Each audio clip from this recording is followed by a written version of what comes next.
안녕하십니까? 평생 단 한 번도 거짓말을 하지 않는 사람이 있을까요? 거짓말에도 등급이 있다고 합니다. 바로 착한 거짓말과 나쁜 거짓말로 구분할 수 있습니다. 거짓말 종류에 따라 거짓말하는 사람의 심리도 다를 것 같습니다. 그래서 오늘은 거짓말쟁이 뇌를 해부한다면 이라는 책을 소개합니다. 이 책은 거짓말을 통해 인간의 심리를 세세하게 살펴보는 책입니다. 거짓말의 종류와 그 역사부터 거짓말을 하는 이유, 거짓말 관련 범죄와 정신질환, 그리고 거짓말쟁이를 구별하는 방법까지 다양한 지식을 습득할 수 있습니다. 그러면 책의 주요 내용을 살펴보도록 하겠습니다. 착한 거짓말과 나쁜 거짓말. 거짓말은 본능이다? 거짓말은 언어와 인지 발달에 큰 영향을 줬고 궁극적으로 인간의 생존에 도움을 주었다. 무리 생활에는 먹을 것, 잘 곳, 누릴 것, 사랑할 대상 등이 제한되어 있어서 생존을 위한 경쟁자가 늘 있었다. 그래서 경쟁에 유리하다면 거짓말을 하는 기술을 써야 했다. 인간 사회가 점점 더 복잡해지면서 거짓말 기술은 더 발달했다. 그렇게 현대에 이른 것이다. 이렇듯 진화 심리학에서는 거짓말이 인간의 생존을 위해 만들어진 본능이라고 말한다. 발달 심리학의 연구 결과도 거짓말을 자연스러운 발달 과정으로 본다. 4살 이후 아이들은 자신감을 갖고 거짓말을 한다. 거짓말의 양이 폭발적으로 늘어난다. 그러나 가족이나 유치원 등 주변에서 반응을 얻을 기회도 늘어난다. 거짓말을 많이 하면 사람들의 신뢰와 인기를 얻을 기회가 없고 긍정적인 배려를 받기 힘들며 부정적 처벌을 더 많이 받게 된다는 사실을 깨닫는다. 거짓말을 할수록 건강해진다고? 세상에는 아무에게도 해를 입히지 않을 뿐 아니라 오히려 모두에게 유익한 거짓말도 있다. 바로 플라세보다. 플라세보는 한때 가짜약이라는 뜻의 위약으로 번역했지만 원래 단어의 취지와 다르게 부정적인 느낌이 더 강하기 때문에 플라세보로 더 많이 번역한다. 플라세보 효과는 실제 약효 성분이 없는 약을 먹었는데도 마치 진짜 약을 복용한 것처럼 통증이 가라앉는 현상을 말한다. 심리학과 의학에서는 플라세보 효과를 활발히 연구하고 있다. 건강에 해로운 착각, 노세보. 플라세보가 좋은 거짓말이라는 사실을 확인했다. 그런데 세상에는 노세보라는 거짓말도 있다. 노세보 효과는 플라세보의 정반대 개념이다.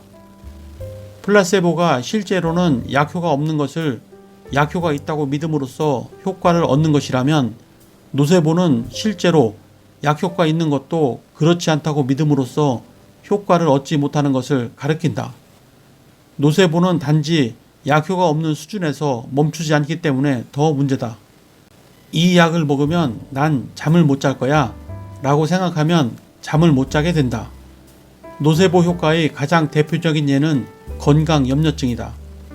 건강염려증은 특정 증상에 지나치게 집착하면서 심각한 질병에 걸렸다는 비현실적인 공포와 믿음에 사로잡히는 신경증적인 상태다.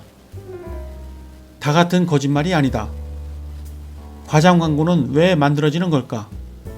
광고는 사회적으로 널리 퍼져 있는 거짓말 중의 하나다. 광고가 왜 거짓말인지 이해하기 힘들 수도 있다. 거짓말은 기본적으로 2가지 방법으로 한다. 첫째는 없는 것을 있다고 하는 것이고, 둘째는 있는 것을 없다고 하는 것이다. 기업도 마찬가지다. 자신이 보여주고 싶은 것은 더 좋게 보여주고 싶지 않은 것은 없는 것처럼 숨긴다. 광고를 보면 제품의 성능을 화끈하게 보여주고는 구석에 잘 보이지 않게 본 광고는 연출된 장면이라고 적어 소비자가 착각하기 쉽게 만든다. 거짓말도 친숙해지면 진실이 되는 효과. 허위 과장 광고를 보면 벌금을 낸다. 그래도 일부 회사는 똑같은 거짓 광고를 반복한다. 왜일까? 반복해서 사람들에게 친숙하게 만들면 그게 곧 진실이라고 생각하는 심리를 노리기 때문이다. 이런 심리를 진실 착각 효과라고 한다. 꾼들의 거짓말은 어떻게 다를까? 사기꾼의 거짓말. 거짓말은 약점을 파고든다. 사기의 과정은 단순하다. 사기꾼은 거짓말을 한다. 그런데 피해자가 그 거짓말을 진실이라고 생각해서 돈을 준다. 사기꾼은 돈을 받고 사라진다. 사기꾼의 사기 과정이 다 공개되어 있는데도 왜 사기는 없어지지 않을까?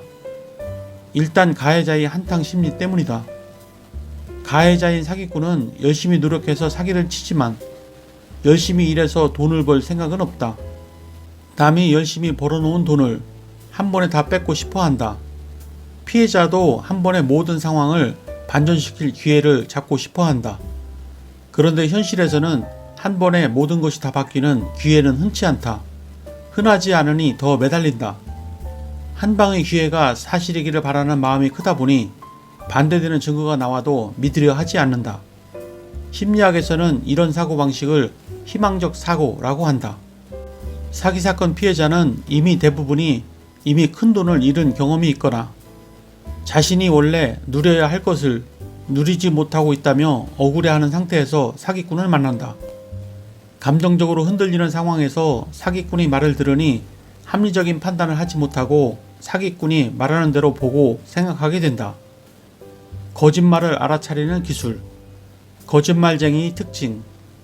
미국의 심리학자 폴 에크먼의 연구에 따르면 거짓말을 하는 사람은 표정부터 다르다. 에크먼 박사는 미세 표정을 정리해서 얼굴 움직임 부호화 시스템을 만들었다.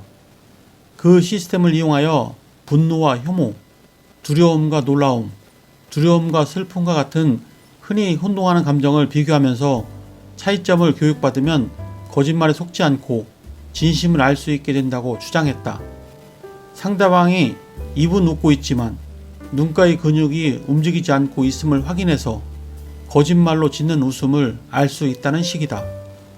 큰 소리로 놀랍다거나 반갑다고 하면서도 전혀 동공이 커지지 않는 것도 거짓말의 증거다.